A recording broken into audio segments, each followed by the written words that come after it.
Good evening, everyone. I am RJ Umboy, and for today's video, I'm going to talk about the history of the parasitoid nutrition. So before we go into dive into the topic, let me hear from you what is the difference between a parasitoid and a parasite. So let me clear it for you that the parasite and the parasitoid are two distinct organisms. The parasite is an organism that lives on or in another organism or which is the host and benefits by deriving nutrients from it. Although the parasite harms its host, but they typically do not kill it, and they typically reproduce while their host is an extent of living. While on the other hand, a parasitoid is an organism that lives on or in a host and ultimately kills it. So unlike the parasite, parasitoids are often insects are whose larvae develop within or on the host and consuming it as they grow. So without further ado, let's get to the topic. So the study of parasitoid nutrition explores the intricate nutritional relationships between parasitoids and their host. So it is a critical aspect of their biology and ecological interactions. And understanding these relationships is essential for comprehending parasitoid development, their reproduction, and ultimately their effectiveness as biological control agents. So the history of this field traces from early observations of hosts, how its host influence on parasitoid size and development, to sophisticated investigations of their nutritional requirements and their complex interplay with host physiology. So, the study on or the history of parasitoid nutrition will overview the key milestones in our understanding of parasitoid nutrition, highlighting the significant role of host quality and quantity in shaping parasitoid life, and its history traits and the implications for applied biological control strategies. The history of parasitoid nutrition. So, what is a parasitoid? So, a parasitoid is an insect whose larvae develop within or on another insect host, ultimately killing the host and play an important natural enemies of other insects and play significant role in ecological balance and pest management. So, like what I've said earlier, that the parasitoid produce their offspring on or inside the host, and as long as it is inside its body's host, um, the parasitoid ultimately consume the host body and ultimately killing it. So the history of parasitoid nutrition has four distinct key characteristics, and those are the host dependence, the host death, free living adults, and host specificity. So I will explain those four and thoroughly explain what those key characteristics are.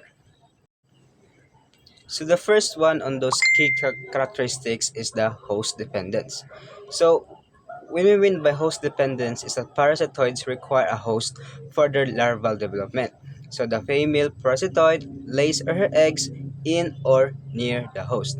So the first key step in the parasitoid nutrition is the host dependence because the female lays their eggs on the host.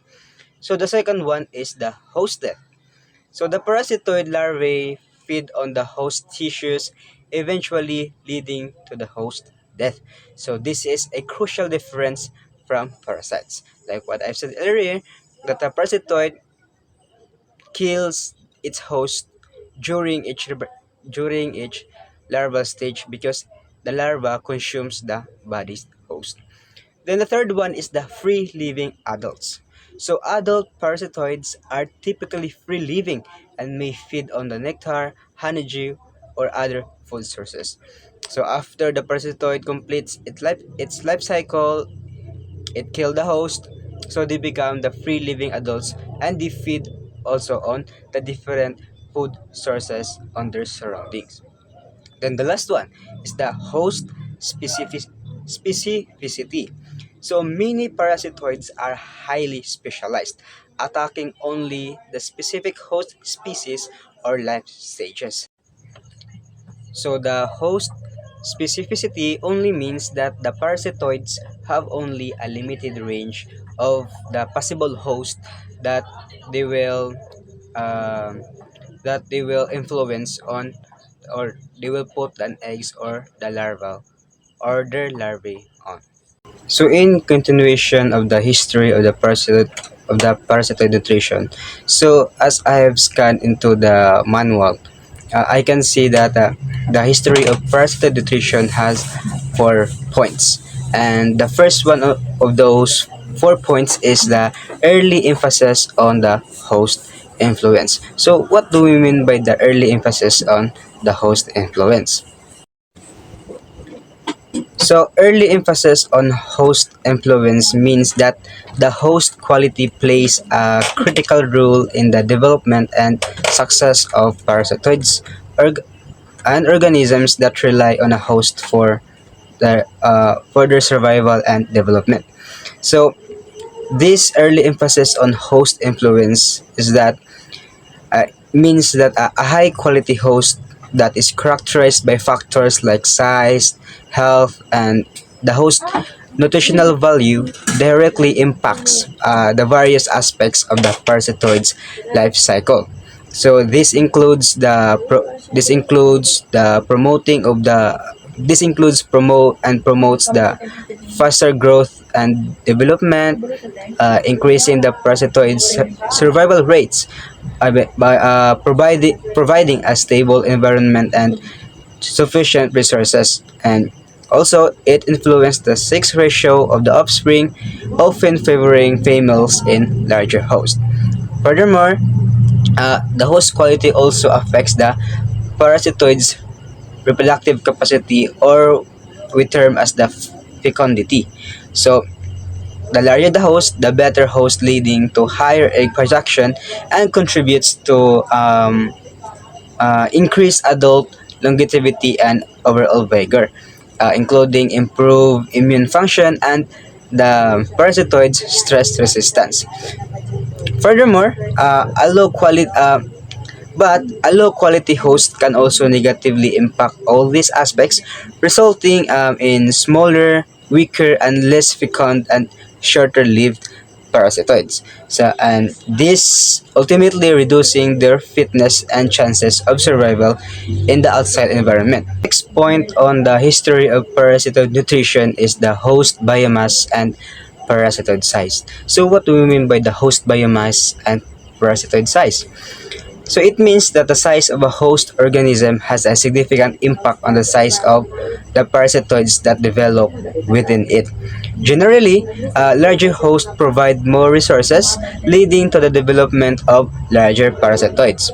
So this correlates in particularly, so the larger the host, so the strong the parasitoids that target host eggs and pupae, where the host size is predetermined and fixed. So this relationship is observed across different host species and even among individuals of varying sizes within the same host species. In essence, host size acts as a key determinant of parasitoid size and development.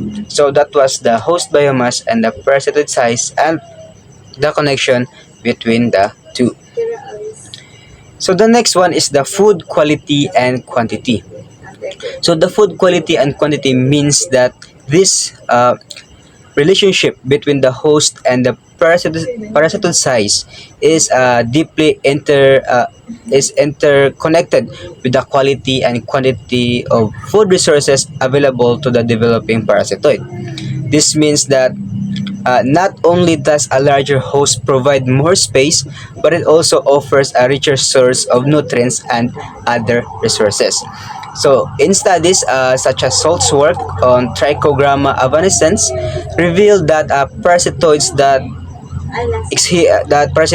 even exhibit behavioral adaptations based on the host size. So, for example, the larger female parasitoids actively prefer to lay their eggs on larger hosts to maximize their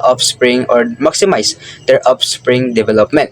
So this preference for larger hosts provides superior food resources and can also influence the parasitoid's morphology as well as its behavior as seen on other species.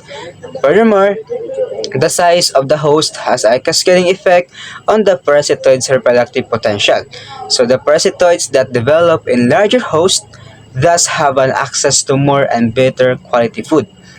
And they also tend to emerge as larger adults with increased longevity. So this extended lifespan translate to a greater window of opportunity for the parasitoid reproduction and ultimately leading to potentially higher fecundity or the egg production. So, in short, the food quality and quantity directly linked to host size are a crucial factors shaping parasitoid development, behavior, and the parasitoid's reproductive success. And so we are down in the last one of the 4 points on the history of parasitoid nutrition. And the last one is the nutritional factors and parasitization success. So what do we mean by the nutritional factors and the parasitization success, and what is their relationship? So the nutritional factors and parasitization success is that it means that nutritional factors play a crucial role in determining the success of parasitoids. So the nutritional quality of the host insect, which can be significantly influenced by the host plant it feeds on. So the host plant that the host feeds on directly impacts various aspects of parasitoid development. So, research and studies has demonstrated that different host plants can alter the nutritional composition of the host insect, subsequently affecting the parasitoid's development, mortality rates, adult size, sex ratio of the offspring, and overall reproductive rate of the parasitoid. In essence, the nutritional quality derived from the host, ultimately originating from the host plant, is a key determinant of the parasitoid development, survival, and reproductive output. So, the nutritional factors and parasitization success depends also on the. It means that that the um, the success of the parasitization depends also on the host plant where the host insect was subjected to. So the better the host plant that the host insect was in, so the better also the parasitization success, as well as the parasitoids development, mortality, size, sex ratio, and reproductive rate are in a success is also a success. We have come down to the last part of my presentation, which is the conclusion. So I conclude that the historical study of parasitoid nutrition clearly establishes a crucial link between host quality and parasitoid success. The host size and nutritional content directly impact parasitoid development, survival, reproduction, and behavior. So the strong relationship between the parasitoid and the host driven evolutionary adaptations in parasitoids and was essential for optimizing biological control strategies. So by understanding and manipulating the host nutrition and even providing supplemental food for adult parasitoids, we can significantly enhance the effectiveness of these natural pest control methods. So it also means that uh, for us to know the success for us to conclude that the parasitoid's development and reproduction was a success, so we must also as we use them as a biological control agents, so we must also give them the proper environment that they can thrive on, like giving them the proper nutrition by aiding them the host insect that they feed on, so they can easily reproduce offspring that would likely have a higher lifespan, the longevity of these parasitoids in the environment they are in, for us to for us all for us also to you know to use these natural control agents on the things we do, like making them biological control agents on our agricultural field or area. And that would be all. I am RJ Jumboy, and this is my video report on the history of parasitoid nutrition. Good day.